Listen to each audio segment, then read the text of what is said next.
Today's episode begins in Waukeeta, Oklahoma, a small farming town in Grant County with a population of just 311 people.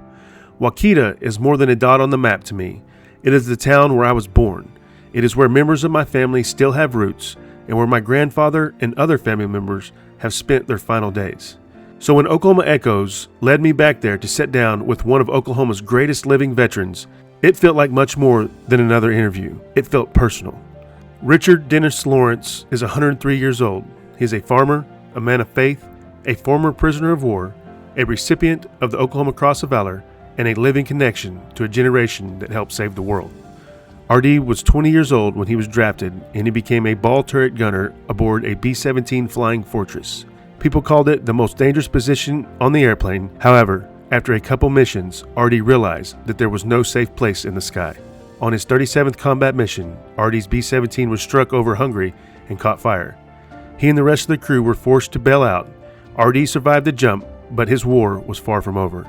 He was taken to Stalag Luft 4, a German prisoner of war camp in what is now Poland.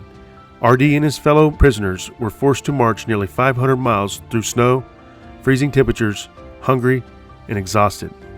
At times, he came close to freezing to death. He endured months of captivity in conditions that most of us cannot begin to imagine. But when RD tells the story, there is no performance in it. There's no attempt to make himself sound larger than life. He talks about being shot down, becoming a prisoner of war, and nearly freezing to death with the same calm manner someone might use to describe a difficult day at work.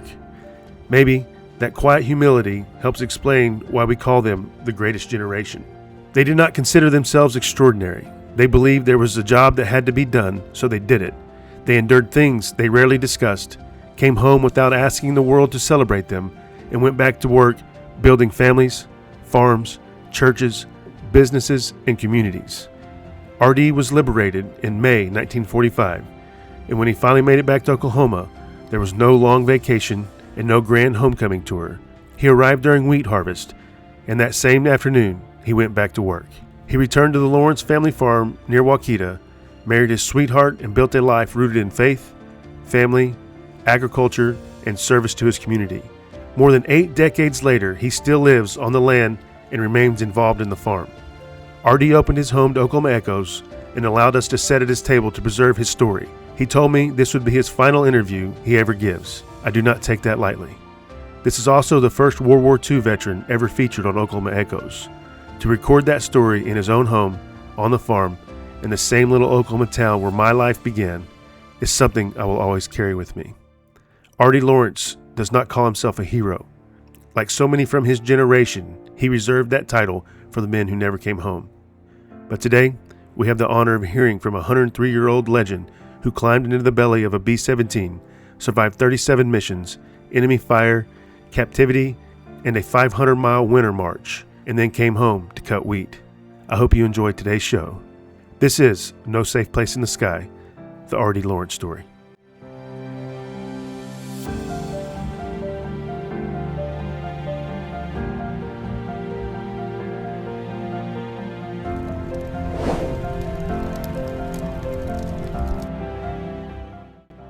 I was in the presentation of when you got the Oklahoma Cross of Valor.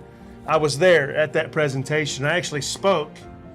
Well, there were a lot of people there. I know, and I figured you wouldn't remember me, but I spoke there, and I read one of the citations that I gave you there, and I said we ate some of the same dirt because I was born here in Waukeeta, and so I thought it was really special that, and I asked Ben to help me figure this out because, one, you're the only World War II guy that I've ever had on here. Is that right? Yep. And secondly, we're born in the same area. Yeah. And so I appreciate you letting me come into your house and do this. And guys, today we're with RD Lawrence and in Waukeeta, America. Again, small little town up here in Grant County, wheat country. And like I said a second ago, I was born here. And so this is a special interview with me, with RD. And if you don't mind, RD, let's just start from your story. Where are you from? Where were you born at? And give me just your beginning lives of RD Richard Dennis Lawrence. Yeah. All right. That's me. Yeah. Yeah, I was born Well, there used to be a little town or a country place called Sand Creek, 2 miles south of here. Well, I was born a quarter of a mile east of Sand Creek on the north side of the road, the old Hackett place, they called it. Right. And we moved up here on this place when I was 2 years old. And except for my time in the service, and that's about, and a few other things, so I've been here all my life. Yeah. No, that's awesome. Yeah. No, that's awesome. So you were born 2 miles.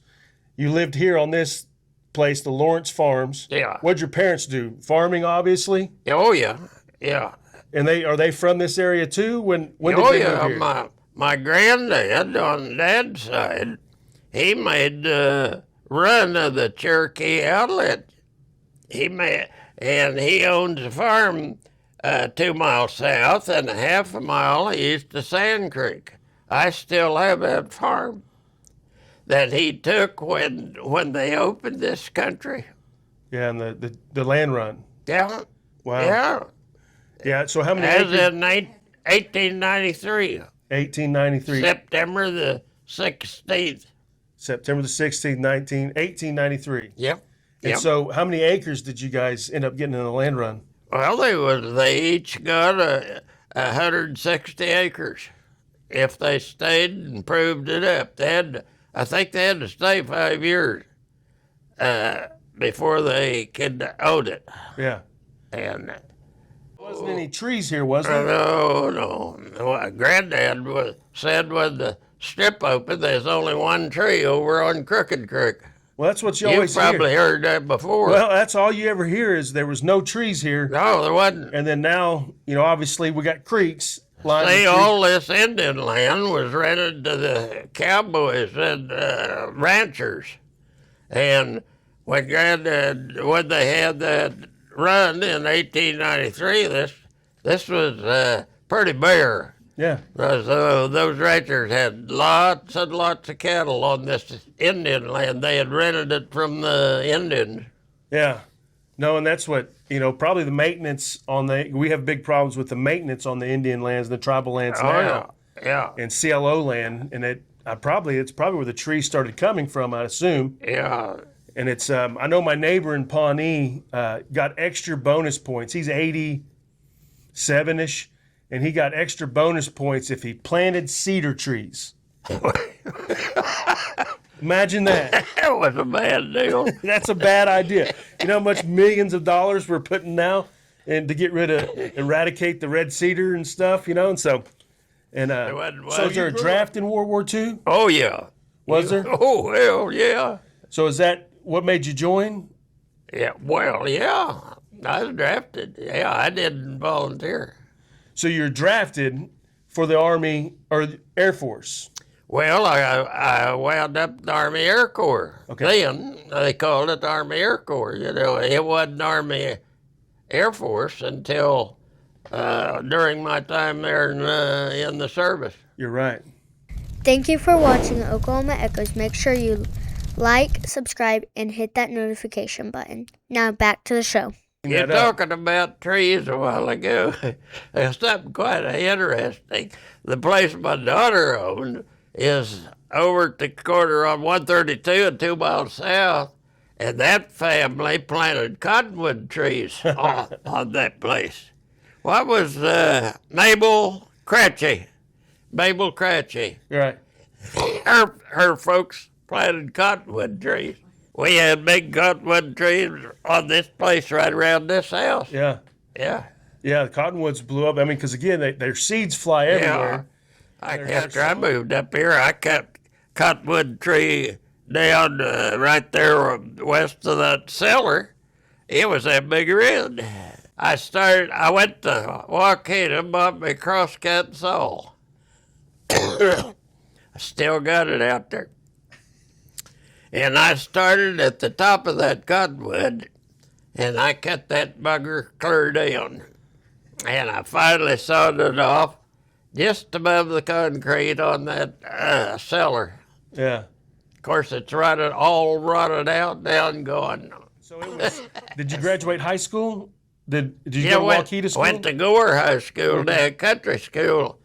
Gore Consolidated #1. That's when they used to have those consolidated schools. Right. And the reason everybody went to those is because they furnished transportation for the kids. All the Waukeeta schools and all the Bedford schools, they didn't furnish transportation. What was the transportation? Well, before my time, it was a horse and wagon. And when I went to high school, the old Jap Clefland was he was a caretaker of the school down there. He built school bus bodies and put them on these old trucks that they took the cab and everything off and put that on there, and that was our school bus. Right. Yeah. That's awesome. The old man was pretty good at it. He made How many years did you do it? Did it have 12 years of high school? They had 4 years. I went down to Gore for 4 years. I went to grade school a mile south of this place. Wow. 8 years. Yeah. That's awesome. We used to have a 3-room school right a mile south of here. And so you graduated there. Graduated from Gore High School. And you were how old then? What year was that? 1940. So you graduated in 1940. How old are you? 103. How old were you when you graduated? Well, I suppose I was 16 years old. I was born in 22 and graduated in 40. So you can do a little figure in there and find out how old I am. You know what I've learned? Don't ever do math on camera. Do it afterwards. Yeah, because you're going to mess it up. Think too much. You get out of school, you go to work on the farm, I'm sure. Oh, yeah. And then you get drafted in what year? I was drafted in 42. In 1942. And so did you know where you were going? No. We was drafted and we was called to get our papers and everything and join, and we went to Oklahoma City for that. That's when I got the Army. But I didn't leave for the service until day after Christmas in 42. That's when I left for the Army. How'd you know you got drafted? They send a letter? Oh, yeah. Yeah. So you got a letter in the mail? Oh, yeah. So, I mean, they didn't have a radio. Did you listen on the radio at all for draft numbers? No, you were just called and it was your turn to go. Yeah. They was about, as I remember, they must have been 20 or 25 young guys from around here that was drafted when we all met. Medford caught the train and went to Fort Sill. 18? At what age were you at that point when you drafted? When I was 20 drafted. years old? Yeah. So what was your mindset at that point, right? So what was your mindset at that point when you get drafted, right? Was it just, your bunch of Waukeeta boys going off to war? Oh, yeah, but was you mad? They was there, guys from this area and Medford and Pine Creek and all around. So it was, was everybody, was you happy that you got drafted? Well, most of the guys that was single, was pretty, we had a good time. It's a big deal. Now the guys that was married, it wasn't very funny. Right. Did you go to the same units, all you guys together, or did y'all get split up? Oh, we scattered all over. Never seen anybody that I knew. So you went After I left home, in my travels, I seen one guy that was lived 2 miles south here, neighbor. I seen him in Italy when we was stationed there. What was that like? When you see somebody from home? He was lived, well, we had our crew then, you know, when we went across, we didn't go as fill-ins. We took a whole group, brand new bomb group, to Italy. New planes, and from the top echelon clear down to the floor sweeps. Right. Took the whole thing. And so what was your job? I was a ball turret gunner on a B-17. So did you volunteer for that, or did you just, did you draw the short straw? Well, we was each one taking the position, and I don't know how I wound up. I wasn't very big. I could get in the turret all right, and it didn't make no difference to me which one they gave me. But you know, I come to like that because I could sit down, I could circle that darn whole area, and I could see everything below. Couldn't see anything above, but it didn't make a dang bit of difference. Yeah. Wow. And so how many turret gunners are there on the B-17? Well, there was a ball turret gunner, and finally, I think on that plane we took across, there was a turret on the nose of that thing. They finally put a turret up there on that, and then there was a turret right behind the pilot, that the engineer, that was his job. Right. And so did you do basic training in SEAL? Did you do basic training at Fort Seal? No, we got our clothes there, and then we took basic training over in Wichita Falls. So what was that? Did you know, you didn't know what you were going to do then, right? You didn't know what you were going to do then, what job you were going to do? No. And so they just sent, did you do infantry, or not infantry in the Air Force, but? They kind of assigned it. Well, you see, after basic training, they sent us to Las Vegas, Nevada for gunnery training. So we had a pretty good idea where we was going to wind up. Kind of a telltale sign, right? It's like, I don't know what we're doing here, guys, but we may be in some ball turrets soon. Las Vegas was about 3 blocks long right. Back in there. Right. Yeah, So that's what I'll you did. tell you So that. that's what you did. We got there on that trip train that day. I'll tell you that dang white sand was hurt my eyes. The man had to go to PX and buy me some shades. I guarantee it. So did you ride the train out there? Did you ride the train out to Vegas? Oh yeah, hell yes. We rode from Wichita Falls clear to Las Vegas. Man.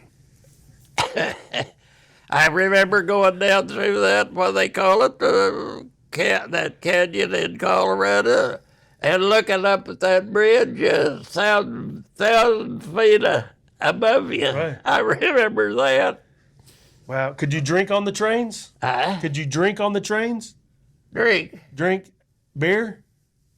We just had our meals, is all. On the train? On the troop train? Yeah. Oh, yeah. They'd let you drink or no? Oh, yeah, you could drink if you wanted to. We didn't have nothing to drink. Yeah, it makes a long trip. If you don't have anything to drink's kind of my point. I was like, man, I don't know. That's a long ways to ride a train, but man. I don't remember how long it took, but I know when we got to Las Vegas, we was black as coal from all that smoke from that damn train come by, right back down through the cars and everything. Wow. That's quite a ride then. Yeah, it was quite a ride. The whole thing's been quite a ride, but it was a good one. Yeah. So how long did you stay in Vegas for AIT? Well, let's see. Gunnery training wasn't really that long, but it was, I suppose, a couple of 3 months. That's just a guess, because I don't know for sure. Right. And so what happens after that? You ride the old black coal train back. No, well, yeah, we did. We rode it back to Amarillo. And there's where I took B-17, learning how to overhaul one and work on them, you know. Maintenance. Yeah, maintenance. Yeah. Be a mechanic and help fix whatever you're doing. Why they didn't put us through that, I don't know. And we almost knew we wasn't going to be the mechanic. Right. We didn't know what we were going to be. Yeah. So after that, now that mechanics was, it was 3 or 4 months. It was pretty doggone good. Well, but I didn't learn nothing.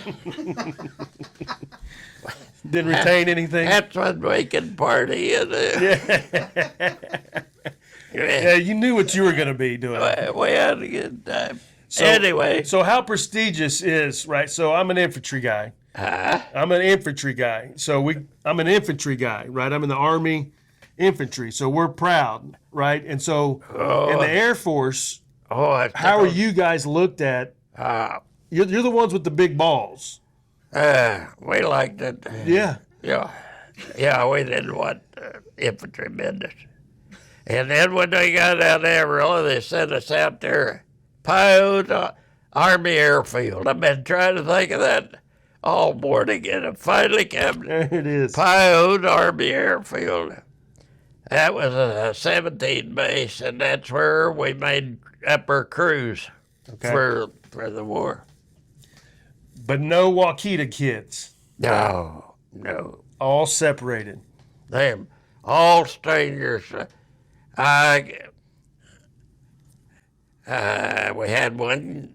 No, wasn't no Oklahoma kids on our crew. There was in other crews, but I had a kid from California, Chicago. Pilot was from Florida. Co-pilot was from Ohio. Bombardier was from Iowa. And Charlie was from the engineer. He was from Ohio. And the waist gunners, Buckley was from Pennsylvania. Parrington was from Chicago. Tail gunner was from California. And I was Oklahoma. That about names them all. Navigator, he was from back east someplace. Yankee. Good crew. I mean, they was a good crew, and that we had one of the the pilots in the whole outfit. He never was afraid to get in the plane with this guy. He knew how to fly. Right.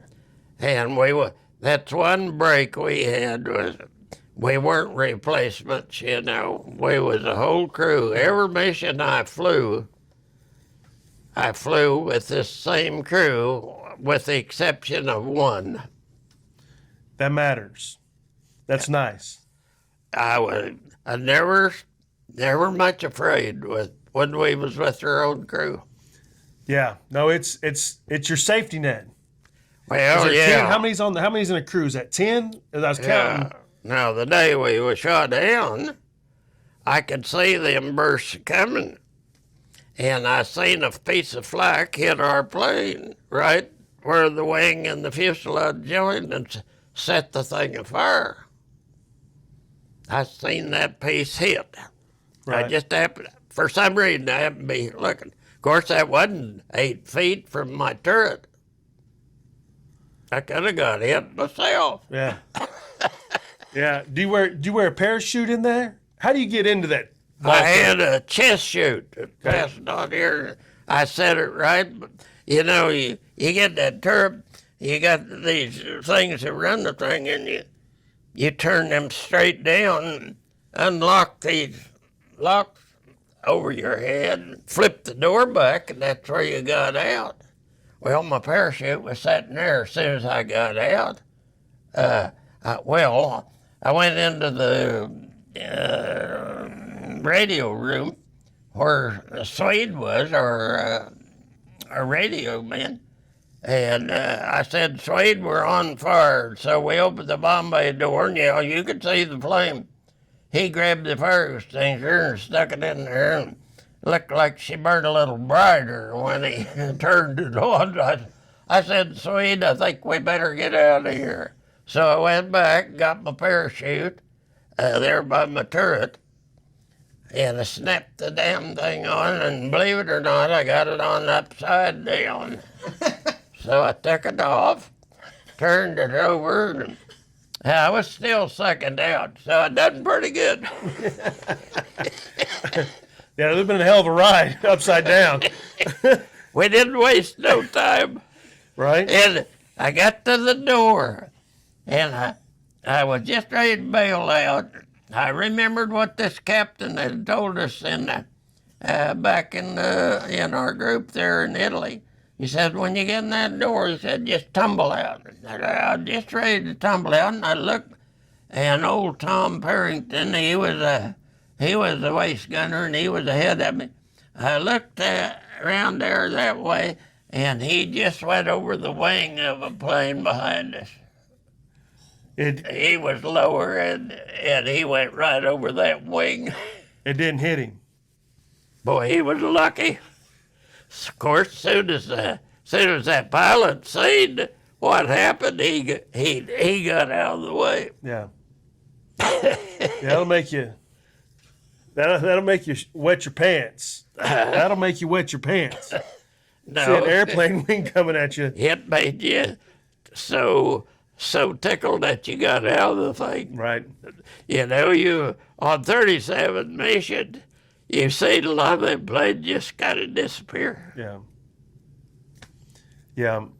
Let's backtrack a little bit here. So you get with your group, your B-17 crew, and do you do any more train ups, or do you guys fly? Obviously, you fly across the ocean. Yeah, we did. And where was a base set up for you? Where'd you fly out of and to? Well, I'll tell you, we left Miami, I believe it was. Alabama? Miami, Florida. Miami, Florida. I think it was the 27th of January of 43, I think. And we flew to Trinidad, first stop. This was a brand new B-17.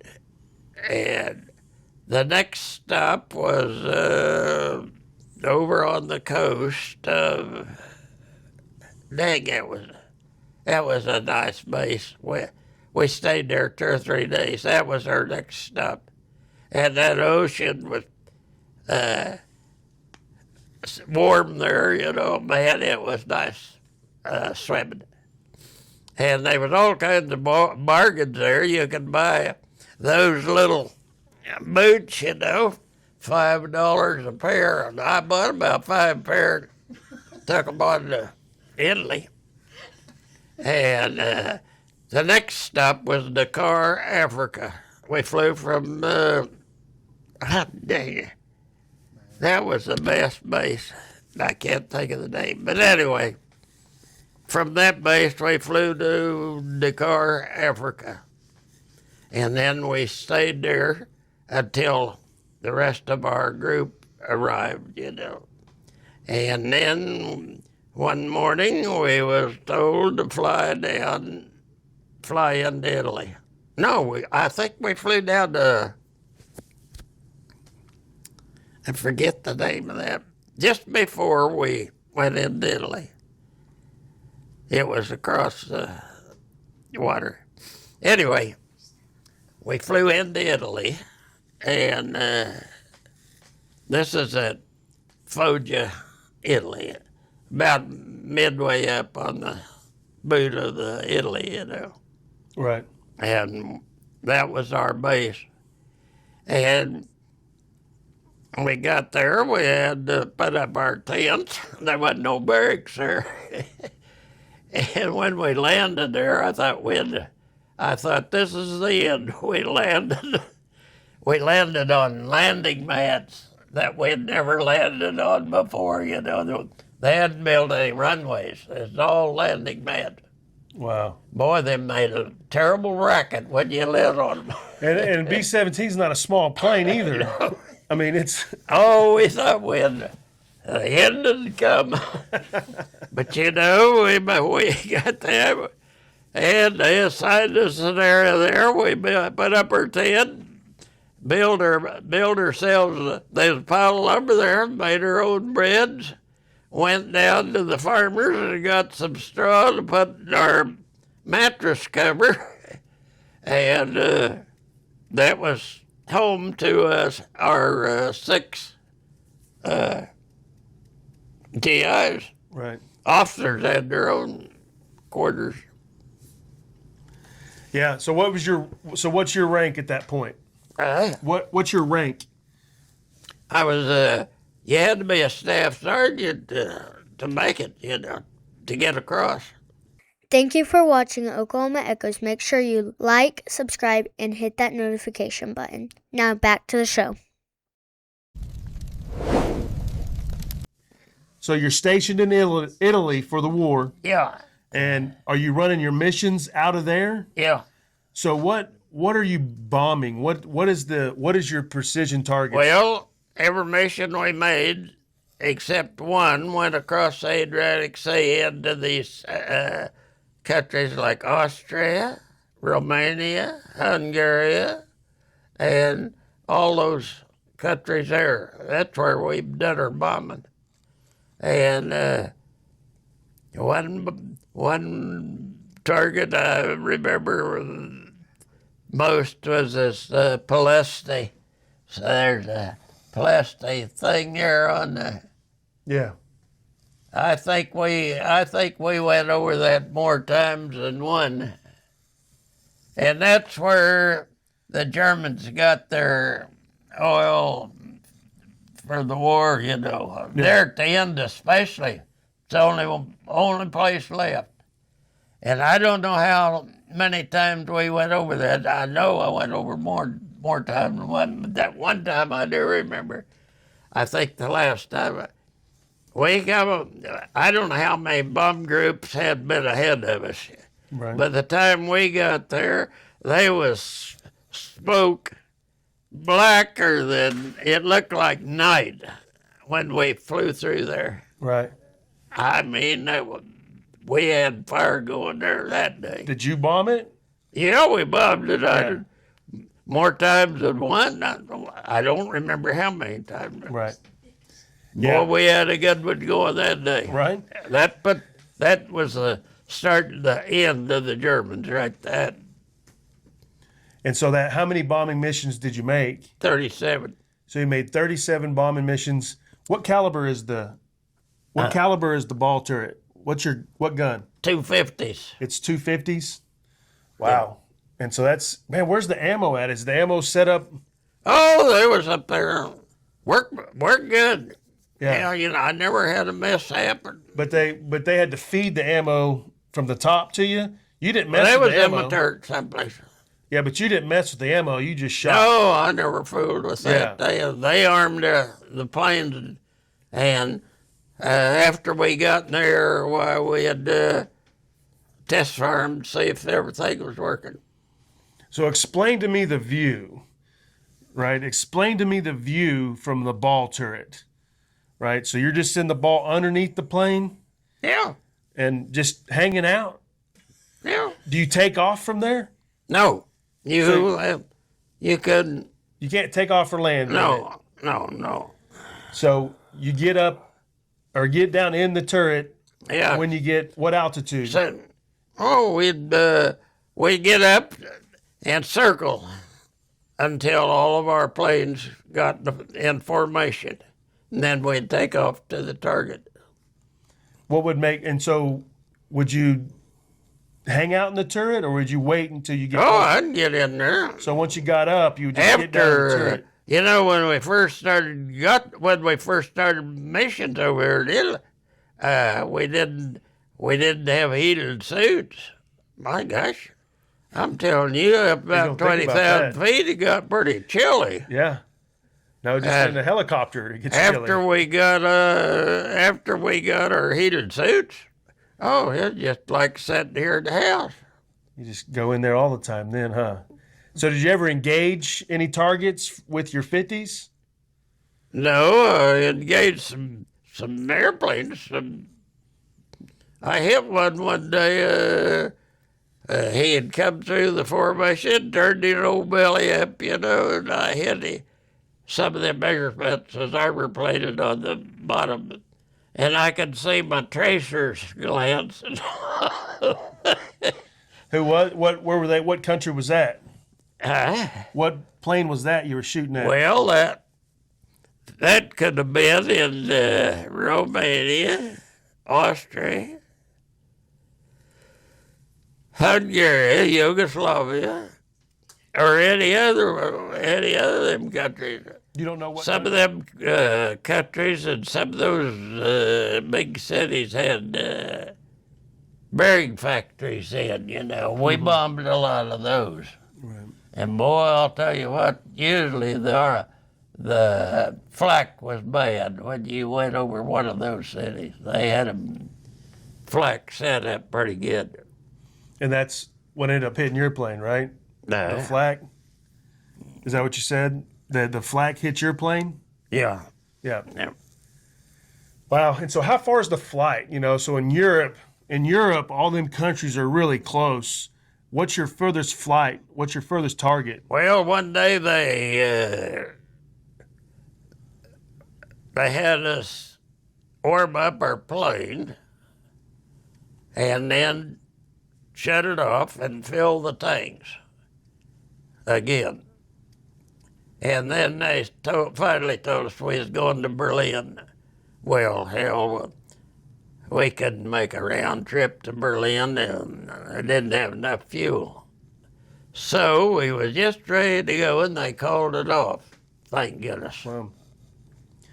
Because we didn't have enough fuel for that. On the ground. You take everything in the United States of America, whatever they needed, they came up with.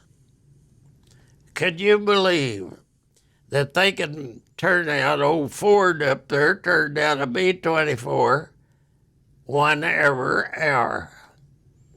Yeah, I cannot imagine that. Yeah.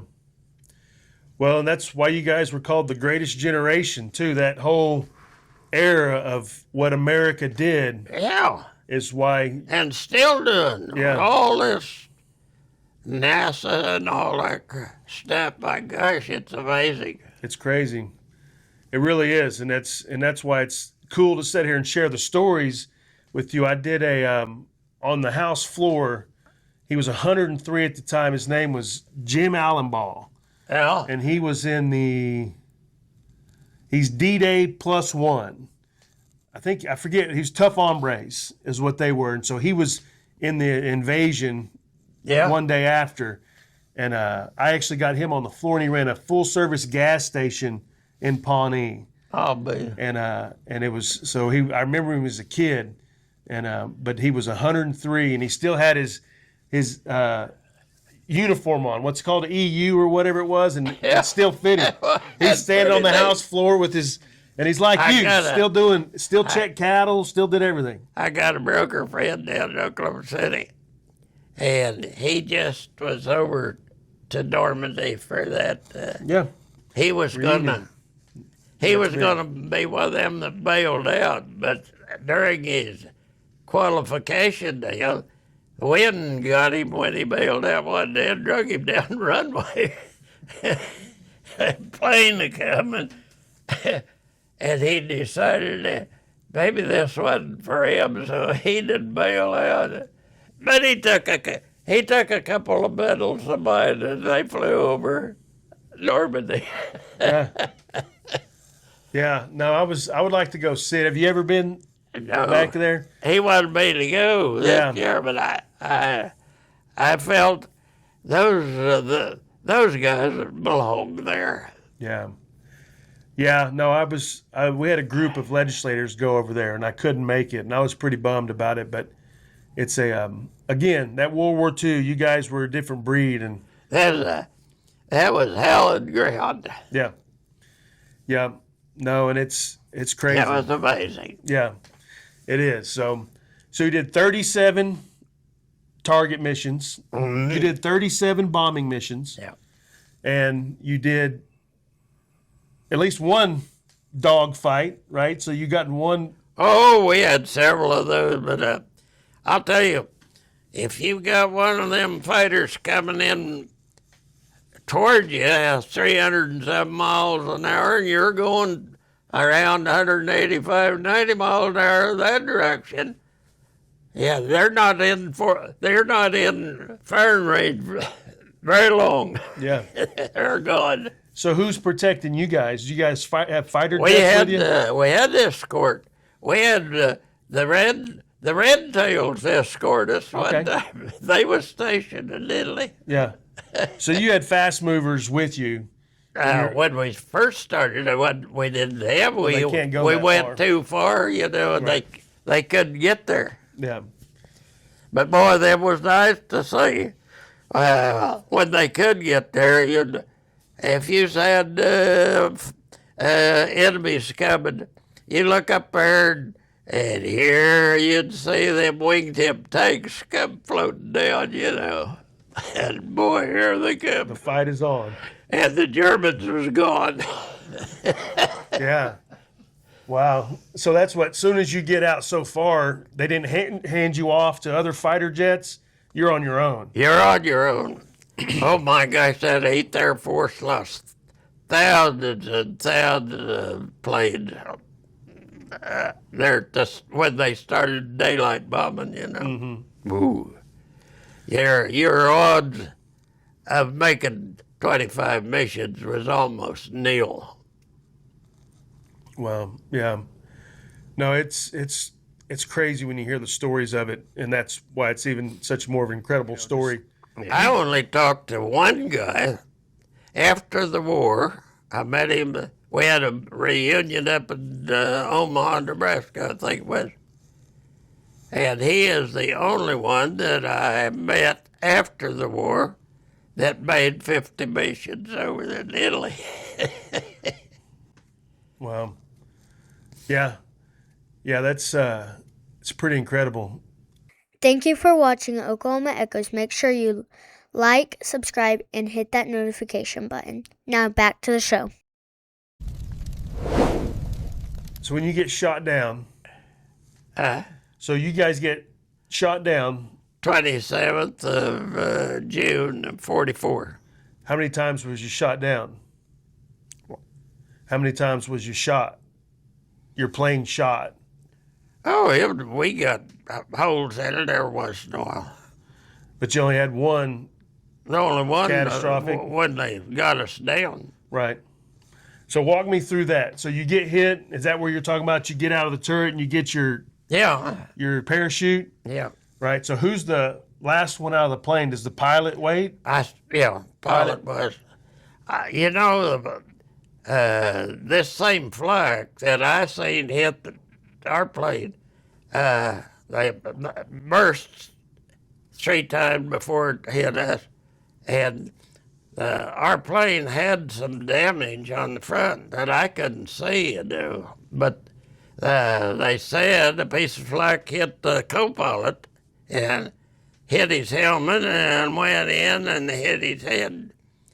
It didn't go through, but it knocked him out. Well, the pilot throwed him out of the bomb bay. We had the doors open, and he throwed him out. Of course, when you hit that cold air, you come to pretty fast, or you don't come to at all. Did he come to? He come to. But he threw him out with a parachute. Yeah. So you're second out. Yeah.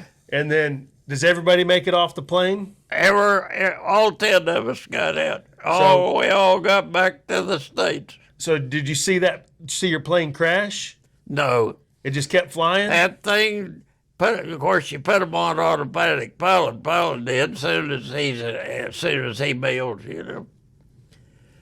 And that thing made circle after circle. And the last time I seen it, I was getting on down, and you could see clear through that thing, and it was still running. And all of a sudden, I heard all 4 engines the controls just went off, and them roared, and then they died just like that. And it was just on fire, flying around. Yeah. Wow. So what country are you over when you bail out? Hungary. So you guys all hit the ground together? What happens when you get on the ground? Yeah. You don't land close, you know, you're scattered all over. There was 5 or 6 farmers waiting on me when I got down. Of course, a Hungarian soldier was just a little ways there, you know. And those farmers were real nice, you know, they were real nice. But closer you got into a city, it wasn't safe, but those civilians didn't like you. Right. And didn't take long to figure out why, because we had been bombing the shit out of them for ages. Yeah. So do you get captured? Was you actually considered a POW? Yeah. By the Hungarians? Yeah. Where'd they put you at? Well, they turned us over to Germans, and we was in jail there in Budapest. Finally, after 7 days and nights, I think it was, yeah, put us on them little old narrow-gauge trains and sent us up to a new prison camp up in Poland. And we was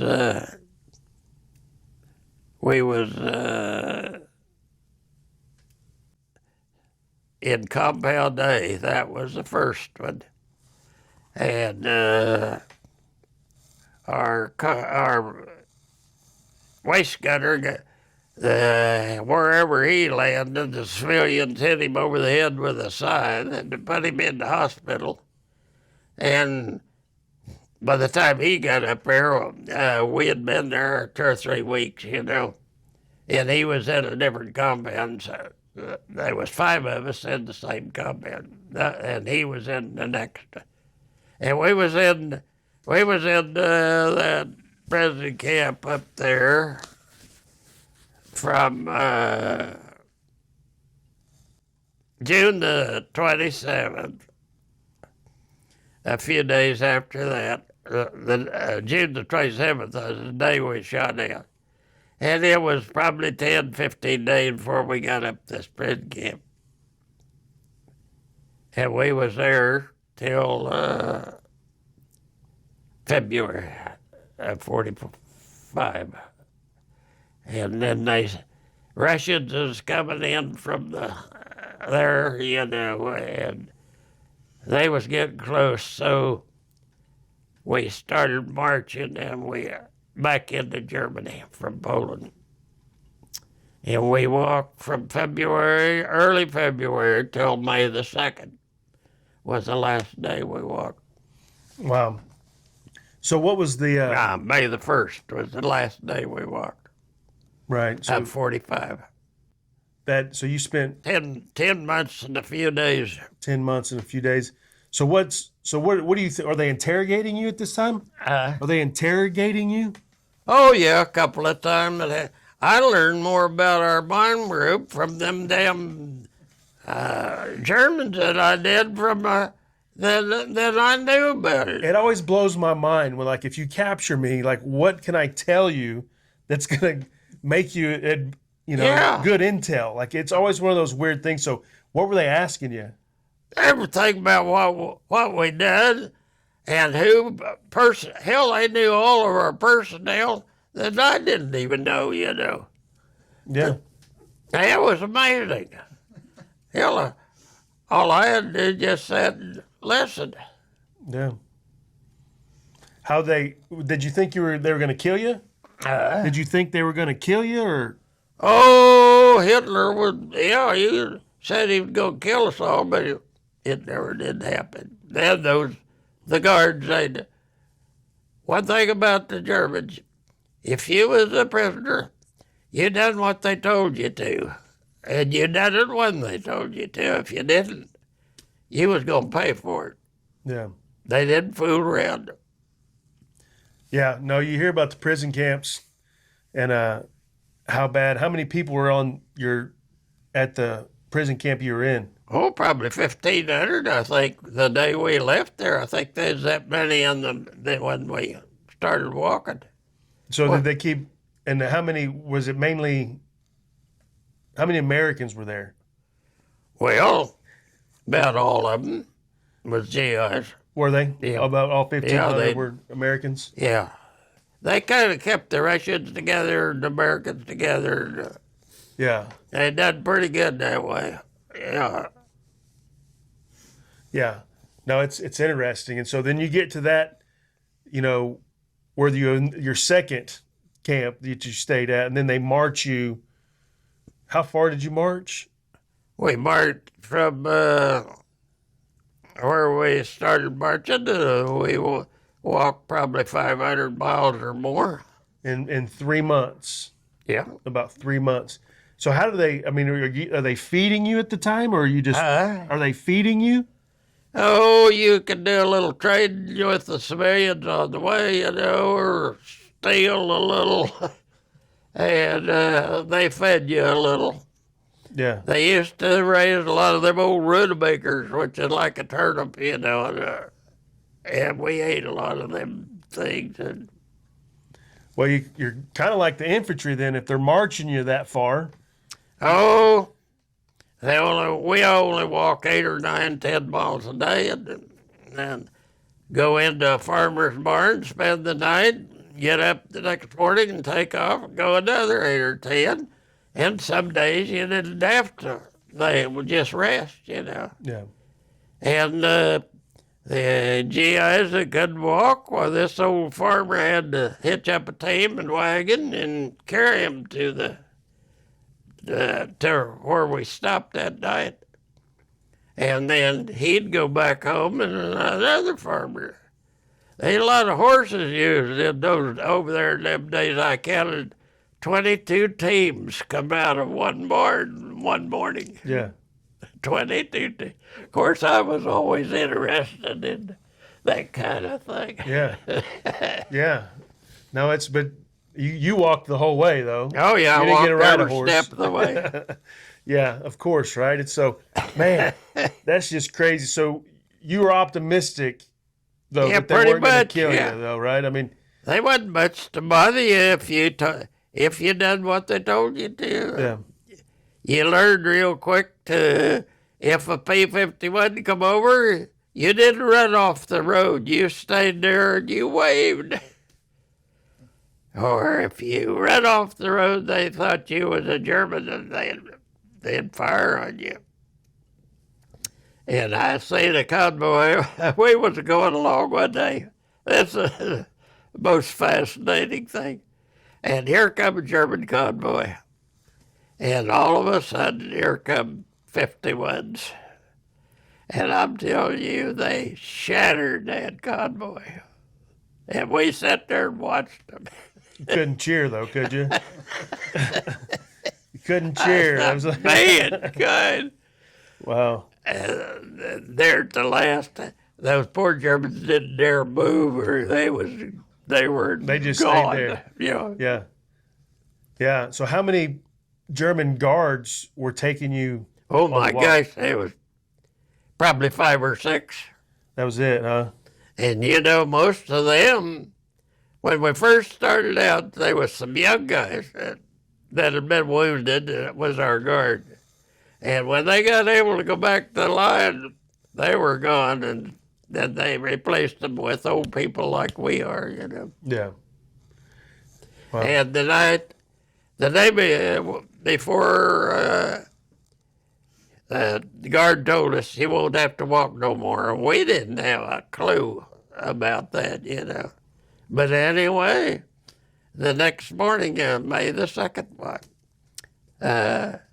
wasn't no guards in sight, and they left, which is they were smart to get away from us. As the British liberated us the next morning, and they had liberated the wine cellar, and they were drunkards, and they wanted to know where our guard was. They was going to shoot them. Yeah. So we had no idea. We don't know where they're at. Yeah. Yeah. So that's after. And they were all old men right, like we are. Right. And they were. That was after you made it. That's where we was liberated. Yeah. Okay. And so that's what I was about to ask you. Was a little old town by the name of Lutau. I'll never forget. I don't know exactly where it is in Germany, but an old kid over at Medford, he gave me a map or a sheet of paper one day had it, and he knew where I was at, you know. Yeah. Yeah. I guess And that afternoon we went into this little town. We was looking for bicycles. There was a British base. I think they said 60 kilometers from where we was liberated. And we were going to ride that bicycle down there. So we went into this town, and sure enough, 5 of us got us a bicycle. So the next morning we started out. Hell, we didn't get a mile till one of us had a flat tire. I forget which one it was. So there we were, alongside the road. Stuck. And all of a sudden, a little German sedan showed up. Well, I'd picked up an old pistol. I don't think it would shoot, but anyway, I gave it to a kid named Western. And here come there's two people in that sedan, and we hollered, halt! And boy, they skidded that dude to a stop, you know. And from then on down there at the base, we had a sedan. We rode. a little better than the bikes. We told them 2 old Germans, we got farther to go than you do. Get out. That's funny. And load it up. And we got down there at that British base. You can't believe it. Anything that had an engine in it that would start and roll was in that parking lot at that base. Them GIs and picked up everything. It didn't make any difference what it was, whether half track or a 2-ton truck or whatever. If it moved, it was in that parking lot. They weren't walking. They were done walking. That's awesome. I got so tickled. You thought you had a great they said, idea. "What old boy come in a horseback?" And I don't doubt it a bit. Yeah. Yeah. No, that's what you wanted to come in, right? The horseback ride. And so Yeah. It was. That's awesome. Wow. It was something. Yeah. So the British liberated your camp, Yeah. and then you get to the British camp. Went to the British camp. We got deloused. Of course, we as lousy as could be. The glassmouth carried us off. But anyway, got down there, got deloused. They give us a brand new British uniform. There was a kind of an airfield close to this base, you know. And we went out there 2 days in a row after we got cleaned up and got new clothes, got to eating regular. And we went out there 2 days in a row, and the planes never did show up to carry us on, you know. So the last day we was there, a bunch of us GIs stayed out there in the brush. I seen the last of the truck tailgate going back to the base, you know. Well, that truck had hardly got out of sight till there's a little old two-engine plane come over there, and he landed. Oh my! The brush looked like it was live. The GIs come out of the brush running toward that plane, and that he got her stopped, and the pilot got out. We said, we don't care where you're going if you'll just take us along. He said, I'll take all that can get in this thing, which wasn't the smartest thing he ever said, but that's just the way we left there, and that dang thing we was standing up in there. Didn't care. Must have been, I don't know how many was in there. But anyway. And that was still in Hungary. You were still in Hungary? No, we had filled up at this British base. We could have anything we wanted, you know. No. What country were you in then? What country were you in then? We was in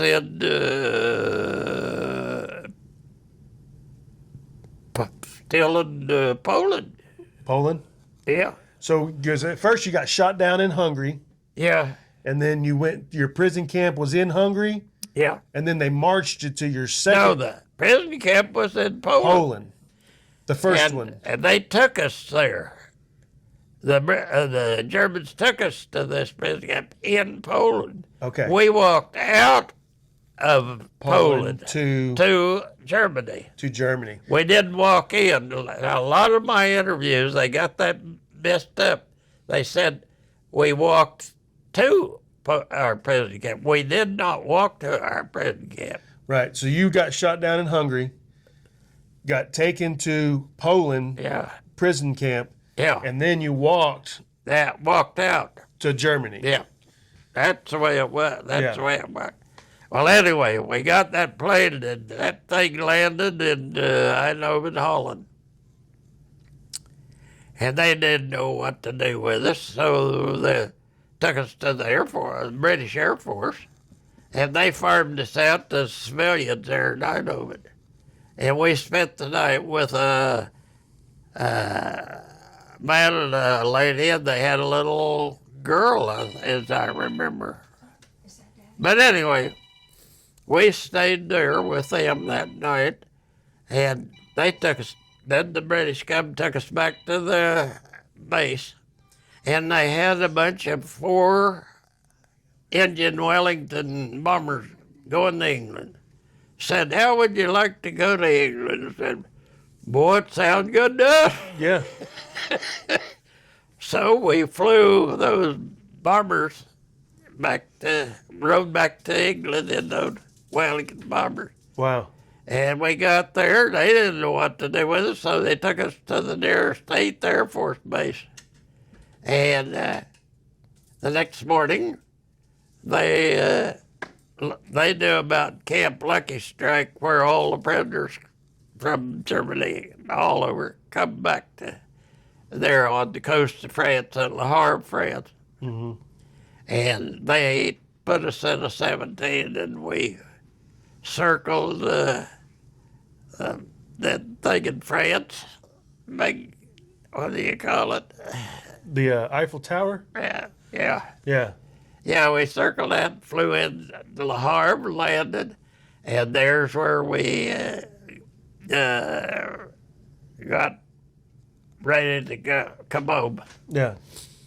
So and they was still, in those days, they was still moving us in transport and, get a whole bunch together. Right. Convoy. Right. And so we got on the boat, one of them Liberty ships, and set out there at the coast of England. You can see the White Cliffs and over there. And when we got a convoy made up, we headed for the States. And we got in there in good time.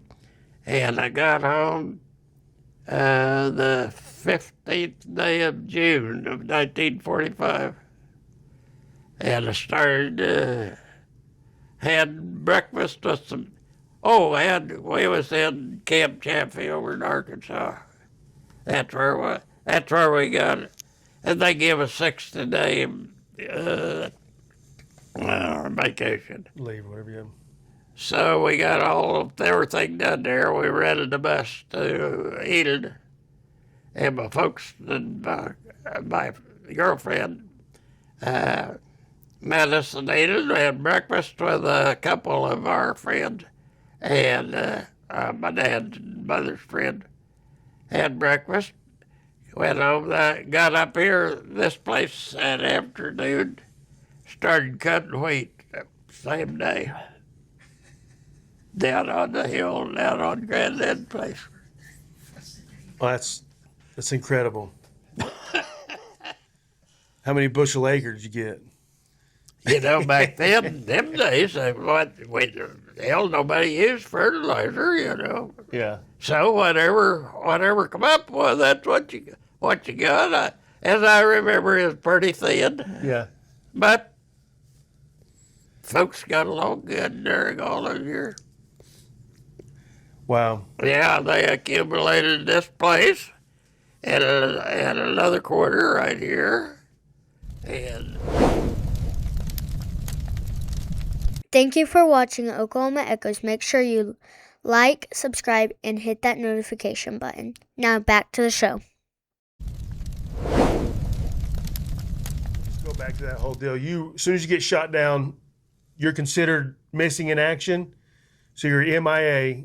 When are you reported to your family or even your units that you guys are alive? Well, the Germans allowed us to write letters, you know, of course.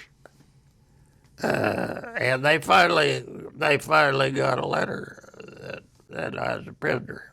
So you wrote a letter home. Yeah.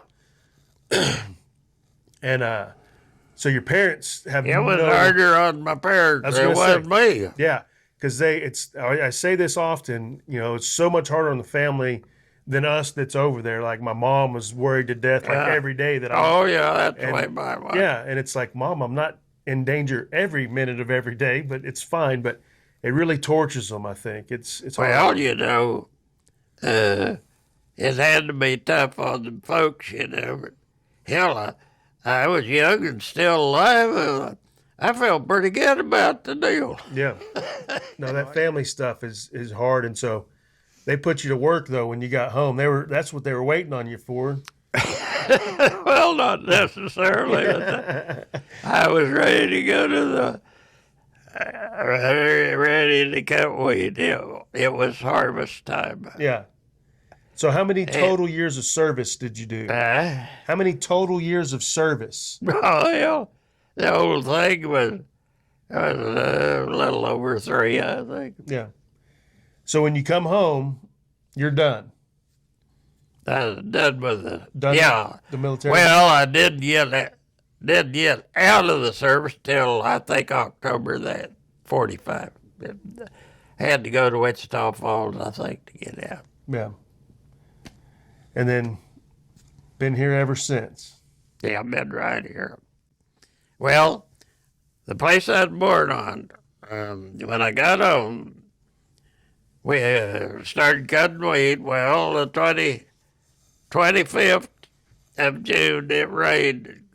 Told Dad we couldn't cut wheat, so I told Joanne, my wife, I said, this would be a good day to get married. So that we went to Cherokee that evening, got married, and then we established a home where I was born there in Sand Creek, and we lived there for a couple of years or more. Yeah. And Dad died, so we moved back up here. Been here ever since. Wow. That's crazy. It's a crazy story. It really is. Full circle. All the way back to Waukeeta, America. Yeah, made a round trip. Daddy, tell him how cold you guys got on that march. It was wintertime. How cold you got on that march and how you tried to keep warm. So I don't like to think about that. you're doing good. We walked all day till midnight. I tell you, I was about freezing to death walking. Well, the damn Germans stopped us, and they wasn't nothing but snow and ice where we stopped. Well, Charlie had one of them little German blankets, which wasn't very damn much. I had one, and Tom and, oh, who was the other one? Charlie and I and Buckley, maybe. Anyway, we spread one blanket on the snow, and we put two overs. And Charlie he was a smart one. He got in the middle.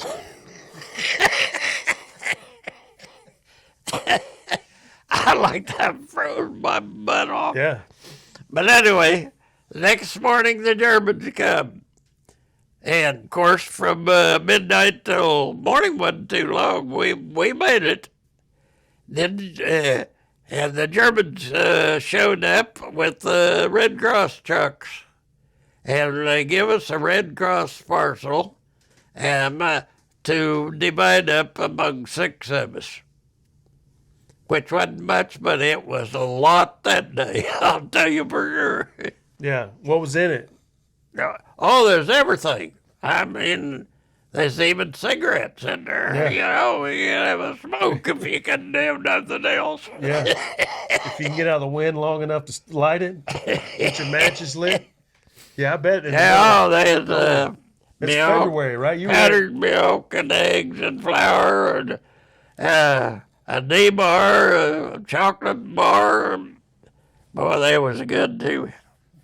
Yeah, and after that, as I remember, we got out of the real cold weather, and we made it till May. Yeah, because it's February in Yeah. Poland, and walking to Germany, it's. I always not a- figured it couldn't have been worse. Well, if you got any more questions, you better ask them, because this is the last interview. Yeah, no, that's what I was asking them if I missed anything. So, I think you done pretty good.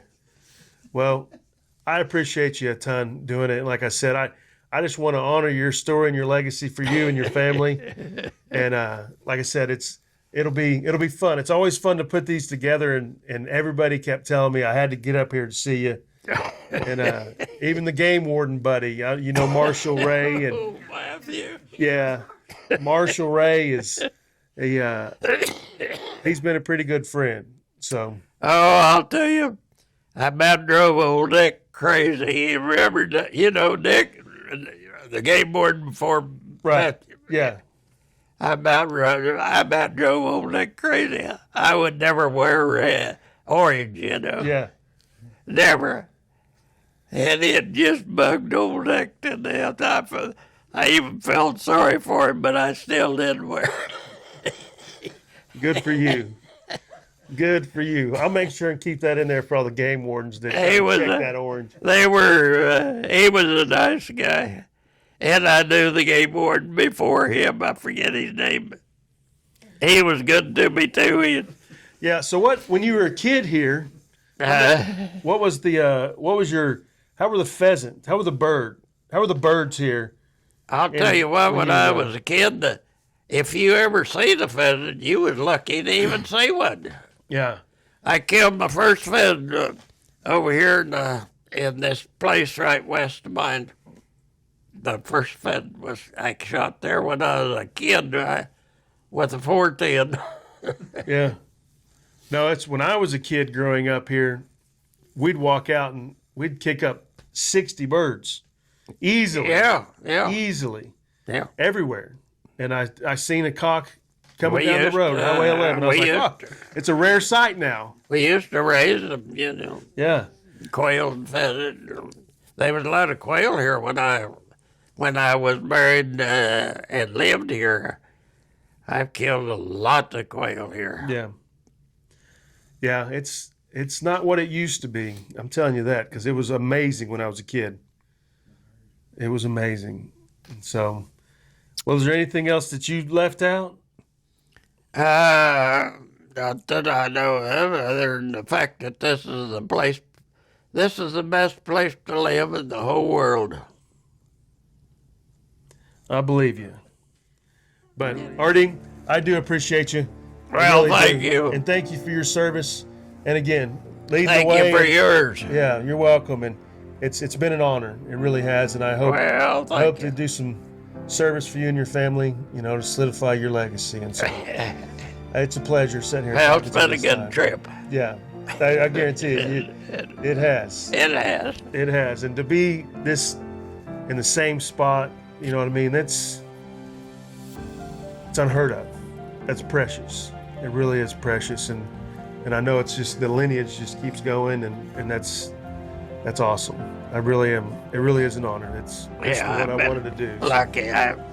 Everything's been good to me. Yeah. I always said God takes care of babies and idiots, and I ain't no baby. Well, I fit in pretty good on the other day. So, As we close out today's episode, I want to thank RD for opening his home, welcoming us in, and trusting us with his incredible story. At 103 years old, he represents a generation that answered the call, endured unimaginable hardship, and came home to build the communities we enjoy today. It was truly an honor to preserve a small part of that legacy. After sitting down with RD, I found myself wanting to learn more about the B-17 Flying Fortress and the men who flew in it. I've included a few videos after this episode that help me better understand the aircraft, their crew positions, and the challenges that these airmen faced on every mission. I hope you'll take a few minutes to watch them. They added a whole new perspective to the story you've just heard. To RD, thank you for your service, your sacrifice, and for reminding us that history is best told by the people who lived it. From all of us here at Oklahoma Echoes, thank you for watching. We'll see you next time.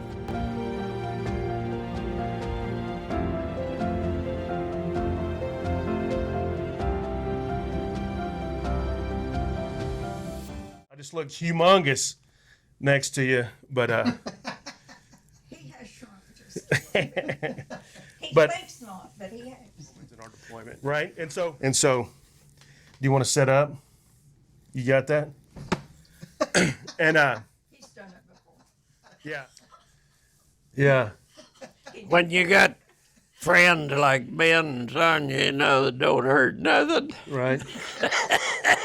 Yeah, they're telling some stories on you right now.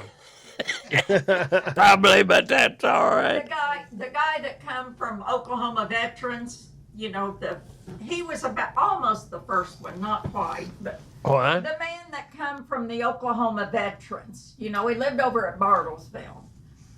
And when he walked in the door, you said to him, if you're not a Trump person, you can leave. Well, that's the way I felt. Still do. Still do. Yeah, it is nice. Saturday, I get to lead the parade down to Hillsdale. Nice. You're the Grand Marshal. Yeah, I'm Grand Marshal. Grand Marshal. That must be 2 blocks long. I was gonna say, how long is that? Hey, it don't matter. Hey, that's even better. I love those short ones. Oh, boy. Yeah. Yeah, you don't come with them deals very often. Yeah. Yeah. 250th anniversary, right? 250th You're birthday. right. You're right. Yeah. You've almost celebrated. 250 is a long time, but I've lived a good share of it. That's what I was gonna say. You've celebrated a lot of 4th of Julys, and the coolest 4th of July I've ever celebrated was we popped fireworks in Iraq off of Saddam's palace. Oh, And we'd have Apaches and some air would come by and shoot flares, and we were shooting them off. And again, at the time, we were really trying to pick a fight. yeah. We were trying to get them to attack us a little bit. But yeah, now that I look back, the older I get, you kind of cherish some of those little small moments. And it was one of the most surreal 4th of Julys I've ever had, popping fireworks up Saddam's palace. And so, But I never was real wild about 4th of July because my brother we used to have firecrackers, and he held one too long and about broke his head off. Well, that kind of killed it. And then when I was flying, I was on the wrong end of a damn firecracker because they was shooting at me. and so I thought, this is not this is not too smart to be on the wrong end of a burger. Yeah. They used to make they were pretty powerful back in the day too. They didn't hold back. There wasn't quite the regulation there is today. Firecrackers is coming to bed, kill you. Yeah. You can't have Roman candle fights anymore. Yeah. They were back in the day. They'd shoot 100 yards. You know, you better be moving. Don't make sense to me. Yeah. The houses that burnt and everything that goes. Don't make good sense to me. But if they want to shoot their fireworks, go ahead. You know. So this is you Yeah, that's me. on the right here. Yeah, I just cleaned my guns, I think, that morning. Did you know who this is up here? Yeah, that's Clifford Buckley. He's from Pennsylvania. So what's this guy's called? What's he called? He's a waist gunner. A waist gunner, and Yeah. then there's your ball turret. Yeah. You take all them wasn't very far apart, you know, on Right. those planes. Yeah. What about this? Do you know everybody in here? Yeah, this is our radio operator. He was from Wisconsin. And his name is Erickson, Herb Erickson. This is an engineer. His name is Charlie Ritter. He's from Ohio. Here's Tom Barrington. He's from Chicago. There's me. And here's Herb Richardson. He was a tail gunner. Mm-hmm. And there's Buckley again, the one you seen in the waist picture. This is our pilot, Frank East. Our co-pilot, Sampson, bombardier. His name was, There's so many people there. I forget. Here's the navigator was Anderson. Wow. I don't know. It's ridiculous. I mean, were there a lot of people there while y'all Get were there? them apart. And we went 2 days. No. And we were there. On all my old pictures, originals, I got all these guys' names and where they was from Yeah. on the back. That's cool though. That's a good bunch of guys. Yeah. There's a lot of veterans that are buried in these cemeteries around Oh, here. yeah. Yeah. Oh, have you been to that? There in Fairview? Waukeeta? You talking about this There one? by the rest home, south of the rest The home. big one. Nope, I haven't. I came by that coming in. You need to go there. My brother was, he was, when I finally got home from war, him and his pilot were coming from Virginia. They were coming over to see me. And I'll be danged if lightning didn't strike their plane down by Oklahoma City and burn them up. Wow. Killed them both. Wow. And he is, his name is on the main stone over there, I think. Right. That's a good one. And Holly down there's got a one too. Where are you going to be buried at? Waukeeta Cemetery. You're gonna be at Waukeeta? Yeah. We lost a little girl in a car wreck. And I bought a plot there in Waukeeta. Yeah. Yeah. You know. Yeah, when we lost the school, things went to pot in Waukeeta. Yeah. We got one lady to be 105 July the 7th. Wow. And the rest of them. Yeah. And my neighbor lives across here on the highway. Well, she's in there now. Roberta Toter. And Yeah. Well, you're probably going to give them a run for their money in age, right? So you're 103. yeah, So you'll give them a run for their money. 105's well, it's pretty close. you know, things are closing down. Yeah. No, it happens. It's Yeah. you got your mind though. That's the big part. That's the big part. Yeah, I'm thankful for that. Yeah. No, me too. Me too, because again, I appreciate you telling me these stories. So I thought I might make it to 104, but I don't know. That's still 3 months away. Yeah. I like your optimism.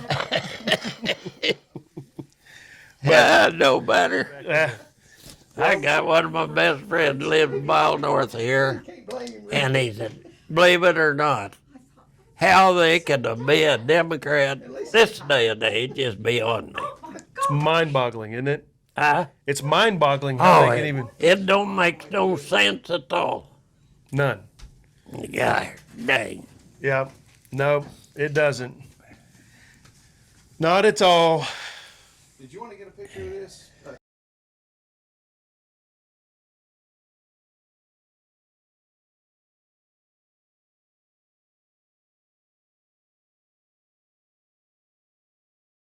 Thank you for watching Oklahoma Echoes. Make sure you like, subscribe, and hit that notification button.